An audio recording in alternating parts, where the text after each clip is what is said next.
Ni hao, salut à tous, j'espère que vous allez bien.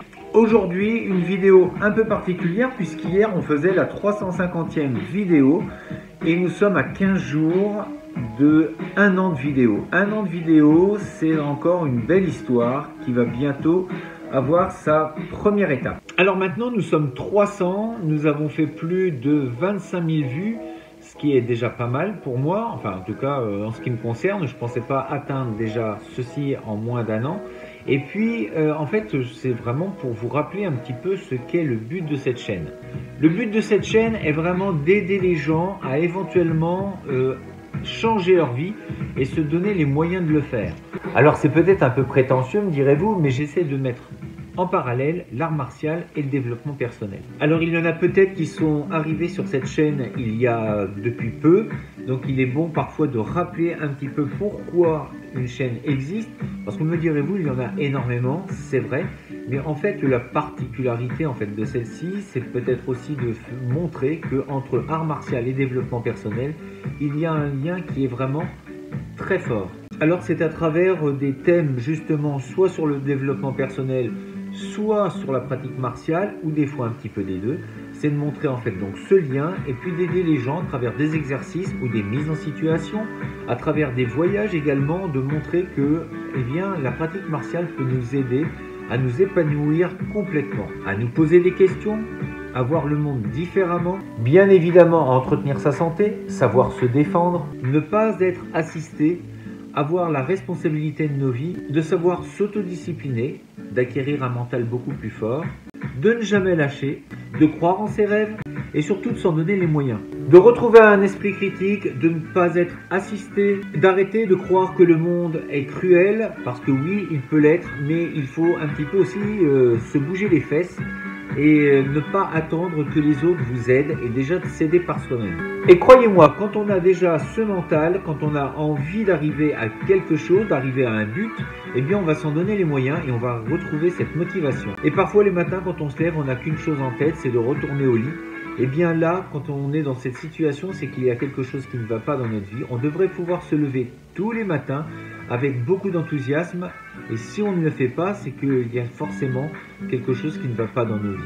Quand je disais de voir les choses un peu différemment, eh bien je parlais simplement de considérer le fait que ce que l'on nous a appris, ce que l'on nous a inculqué n'est peut-être pas la vérité. C'est à vous de chercher votre vérité, vous l'avez. La vie, c'est la vôtre. Vous en faites bien ce que vous voulez et croyez en vos rêves parce qu'en fonction de ce que vous allez croire, vous allez pouvoir y arriver. Donc cette chaîne a un petit peu ce but, c'est de redonner un petit peu confiance en les gens à travers le développement personnel et les arts martiaux. Et il y a une partie qui vient se grouper à cela, c'est les voyages. En fait, je suis passionné des voyages, j'adore ça et je trouve que c'est un très bon moyen également de sortir un petit peu de son monde et de voir un petit peu comment ça se passe ailleurs.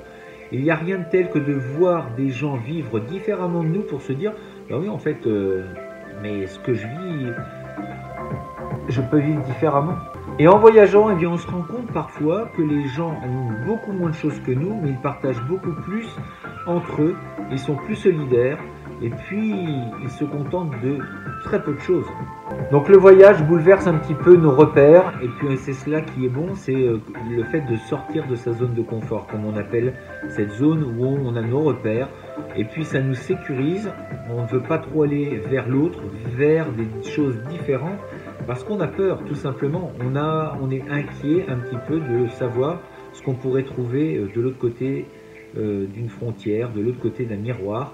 Eh bien, il est bon parfois de s'y frotter un petit peu comme dans la pratique d'ailleurs, hein, c'est d'aller se frotter au combat pour voir un petit peu ce que l'on est, ce que l'on vaut. Et en fait, le combat, ce n'est ni plus ni moins qu'un combat contre soi-même. C'est donc une aventure qui a commencé il y a 1 an sur lequel j'ai fait énormément d'avancées sur différents projets. Je ne pensais pas en être là en moins d'1 an.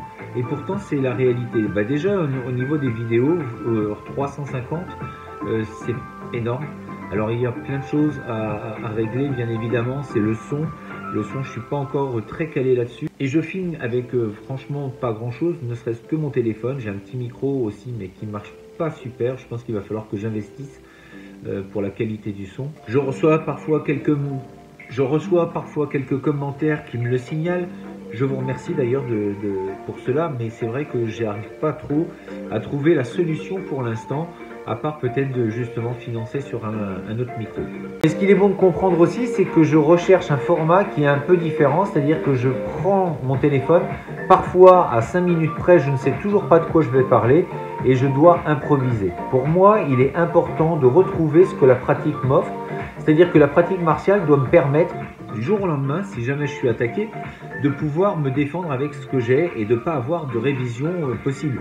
On ne peut pas réviser, on ne peut pas se dire bon ben là je vais faire tel et tel mouvement. Non, vous improvisez, vous faites ce que vous pouvez avec ce que vous avez. Votre bagage technique, eh bien il est là pour servir à ce moment-là. Il en est de même pour la conversation. J'essaye simplement c'est d'avoir un sujet, une tendance, une ligne directrice et à partir de là, eh bien je fais la vidéo. Donc il n'y a rien d'écrit, il n'y a rien de préparé. C'est pour ça que parfois c'est peut-être un petit peu puéril, un petit peu, mais c'est sur le moment, c'est sur le vif et c'est ce qui me plaît. C'est je veux travailler ce côté spontané. Pour moi, il est vraiment important. Je veux pouvoir prendre une caméra et tout de suite avoir un sujet et de pouvoir parler et de dire ce que je connais. Donc évidemment que tout n'est pas dit forcément. Si j'avais prévu en fait d'écrire, eh bien, c'est sûr qu'il y aurait peut-être plus de construction, ce serait mieux préparé, donc plus de sujets, plus de conversations. Mais en fait, là n'est pas l'intérêt des vidéos que je suis en train de produire. Donc à travers ces vidéos, j'essaye de travailler la spontanéité. En tout cas, merci beaucoup pour tous ceux qui me suivent et qui continuent à me suivre. C'est une aventure un peu particulière parce que je ne suis pas habitué à me dire qu'il y a des gens qui regardent. Et en fait, ça fait plaisir, très honnêtement. Merci pour ceux qui continuent de regarder. Et puis, n'hésitez pas à mettre des commentaires. Vous avez la page Facebook où vous pouvez aller et vous pouvez même mettre aussi, vous, des reportages, des documentaires. À partir du moment où ça a un lien avec les arts martiaux, le développement personnel ou les voyages, eh bien, vous êtes les bienvenus sur cette page et puis donc communiquez dessus. Le seul mot d'ordre aussi avec ces thèmes, c'est la bienveillance. Le but, c'est de respecter chacun. Nous avons des points de vue différents, mais je trouve qu'il est important de se dire, eh bien, ce qu'il dit, c'est peut-être sa vérité, c'est son monde à lui, c'est donc une vérité qui lui est propre, ce n'est pas la mienne. C'est comme quand les gens vous disent, ça tu peux pas le faire. En fait, qu'est-ce qui leur donne ce motif de dire, on ne peut pas le faire? Est-ce qu'ils sont spécialistes dans ce domaine? Non, généralement, très souvent non. Mais en fait, c'est leur vision à eux qu'ils ont de dire non, c'est pas possible. Pour eux, c'est pas possible. Mais ce ne l'est sûrement peut-être pas pour vous. Si vous avez décidé que c'est possible, alors ça l'est. Donnez-vous simplement les moyens que ce soit. Donc cette chaîne, j'aimerais vraiment qu'elle grandisse encore, bien évidemment, et surtout de faire des rencontres. C'est sûrement ce que je proposerai pour la deuxième année, c'est d'essayer de rencontrer des gens qui sont donc sur cette page Facebook ou sur la chaîne YouTube. Mais ça, j'en reparlerai un petit peu plus précisément plus tard. Je vais essayer d'organiser ça, peut-être faire des rencontres une fois par mois, d'essayer d'aller dans des villes différentes où les gens m'invitent, en tout cas où je peux aller de prendre un cours avec eux en tant qu'élève, de suivre et éventuellement de faire une petite interview sur leur vision de la pratique. Ça, très honnêtement, ça me plairait beaucoup parce que justement, ça va dans le sens de s'ouvrir aux autres, de ne pas rester sur ses acquis et de se dire, ben, pourquoi pas aller voir d'autres pratiques, d'autres façons de faire. Et moi, ça va m'enrichir personnellement, ça va me donner peut-être aussi même des idées, très certainement. Et puis d'avoir une petite interview pour faire grossir un petit peu cette idée de la pratique martiale, de ce que chacun entrevoit là-dedans. Donc voilà un petit peu les tendances de la deuxième année, je pense très sincèrement pouvoir faire ce genre de choses. En tout cas, je vais m'organiser pour. Donc encore merci à tous, merci vraiment du fond du cœur. C'est vraiment important pour moi de pouvoir partager ma vision à moi. Encore une fois, toutes les vidéos que j'ai faites, ce n'est que ma vision. Bien évidemment, maintenant certains peut-être que la partagent, d'autres pas. Et puis, mais ça, après, le monde, heureusement que tout le monde ne partage pas les mêmes idées. En tout cas, le but, encore une fois, c'est d'ouvrir d'autres visions, de faire poser des questions. Et ça, je trouve que c'est vraiment très important. Je vous dis à demain pour une prochaine vidéo. D'ici là, restez forts, restez beaux et surtout, restez bienveillants. 再见。